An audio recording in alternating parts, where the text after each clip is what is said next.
Hi everyone, let's look at the low time frame and micro scenarios. So on the low time frame, the bullish Elliott Wave scenario on the Bitcoin chart is that this is a wave A followed then by a wave B and eventually a wave C to the downside. Wave A had a WXY with wave Y bouncing perfectly in the most common target area for wave Y, which is between the 1 and the 1.236, taken from the high of 5 to the low of W to the high of wave X. It just missed out, however, on hitting the target box, but it did move to the upside. It's not usually something I like, but nonetheless it hit the target area and moved up in a three-wave structure, as you can see over here. From then, we expect 3 waves in the expanded flat wave B over here, where the most common target for this wave B is between 29.6 and 30k in this area over here, which has also confluence with the weekly naked point of control as well as the weekly. So that is definitely a level that I eventually would like to hit. Of course, the question is, are we going up right now in a three-wave structure like a WXY? Well, the longer we are ranging over here, the less likely it becomes we are gonna get this Y to the upside, because this W over here was quite a nice, let's say, quick W.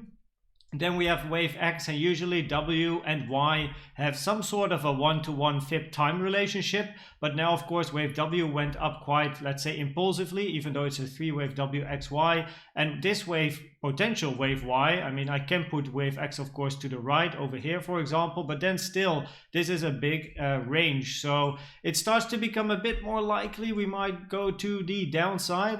But of course, we have to wait and see. And I'll show you the micro scenarios in a second. I do think that eventually we are going to move towards the 30k area, because this structure over here after this high of wave 5 looks to be very corrective and not impulsive. If it's an impulsive structure and a lot more downside is expected and no upside above this high, you want to see a 1, 2, 3, 4, 5, like an impulsive move to the downside. However, as you can see, this is very, very sideways, which also makes it more likely that, yes, of course, we can go down. We can then hit this target box that we haven't hit yet. But then I do expect a move to the upside to hit the 30k level as well, besides taking out the liquidity above this double top and triple top. But in this particular scenario, of course, we do not expect price to go down here. We would expect it to go up for this wave Y, bigger B, and then an impulsive move down for C.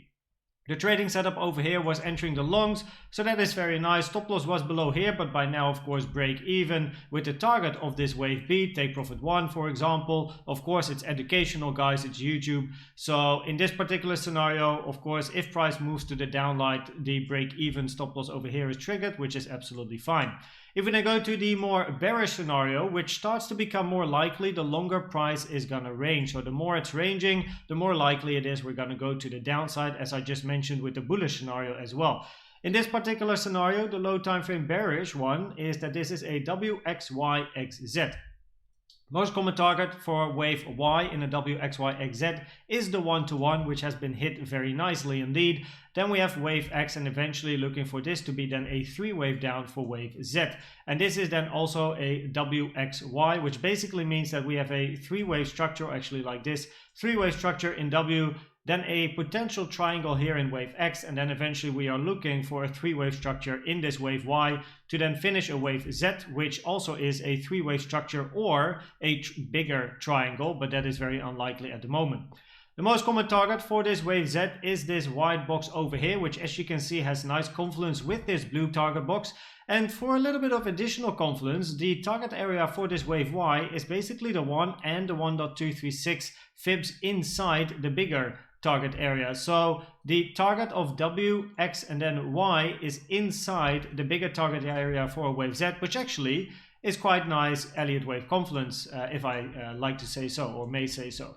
In this scenario, we had a potential triangle, because I see triangles pop up left, right, center online on YouTube, and also triangles that can't work at all following the Elliott Wave rules, but this one actually does work. However, this wave C is very, very long, very extended. So in this scenario, as we have it now, this is a W over here, which is fine, that works. Then we have an A, B, C, D, E, and then we would expect a move to eventually more downside.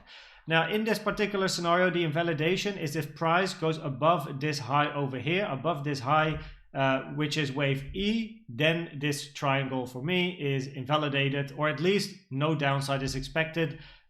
which kind of also invalidates the triangle, honestly. Like, you want to see downside in a WXY. If wave X is a triangle, you don't want to see price go above wave E over here.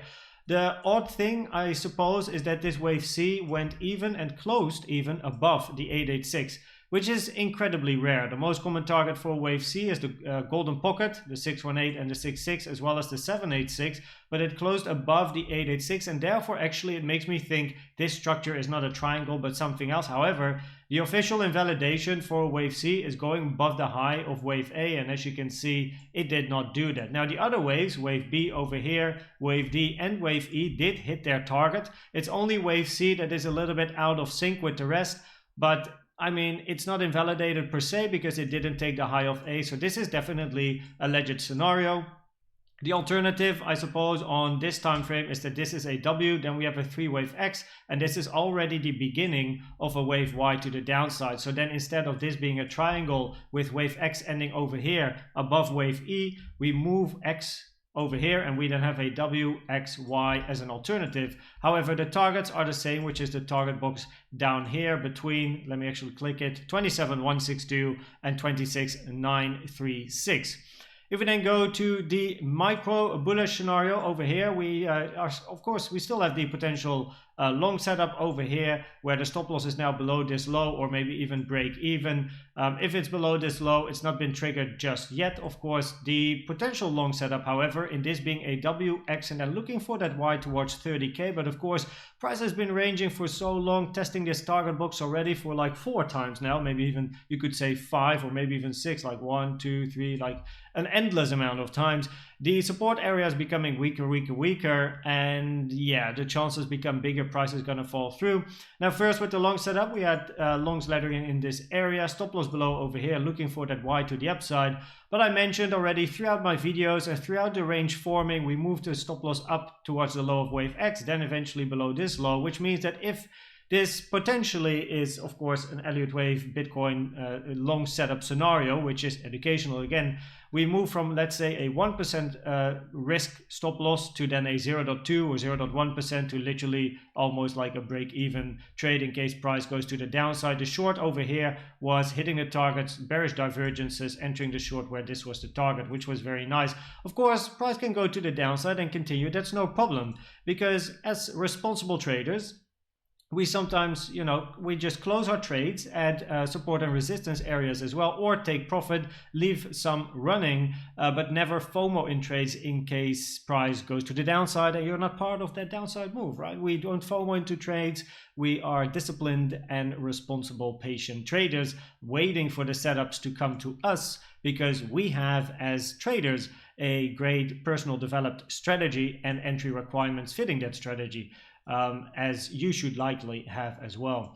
Now in this scenario then, after wave X, of course, we are looking for upside, but yeah, we still of course have liquidity over here. We have a triple top over here, so I do expect eventually price moving to the upside, hitting that 30K area, maybe eventually dipping below this low, hitting the target box, then move up. People might think, yo, shit, bullish, bullish, bullish. We go to the upside, buy, buy, buy. And then that's where the shorts are going to be filled for then a move to the downside. And if I then show the more bearish scenario over here, we have, of course, the end of wave Y, then over here, and the end of 5. So this is then an A over here, or this, yeah. So this is the end of wave Y. And then we're looking for wave B to the upside, which then is a flat. So an A, B, C in this particular scenario. B, however, is very long compared to wave A, but that is possible. A and C have more, I guess, of a relationship, or WY.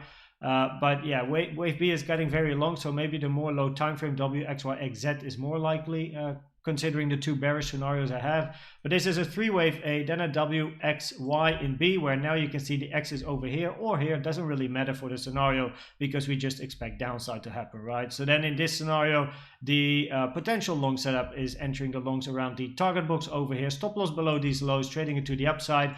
Don't really like to see price going below these lows unless it is a swing failure pattern, taking the liquidity, move up, and there we go. However, this wick over here is already a swing failure of this low and this low, the double bottom that we wicked into over here. And a swing failure pattern of a swing failure pattern, yes, that can happen, but usually that would happen shortly after and then continue to the upside and not after so much time. So I do think if price is going to go below these lows, the next level I'll be looking for is probably 24,850. So this being said, I hope this video was helpful or valuable to you. I'd like to thank you for watching and subscribing, and I will see you at the next one. Bye bye.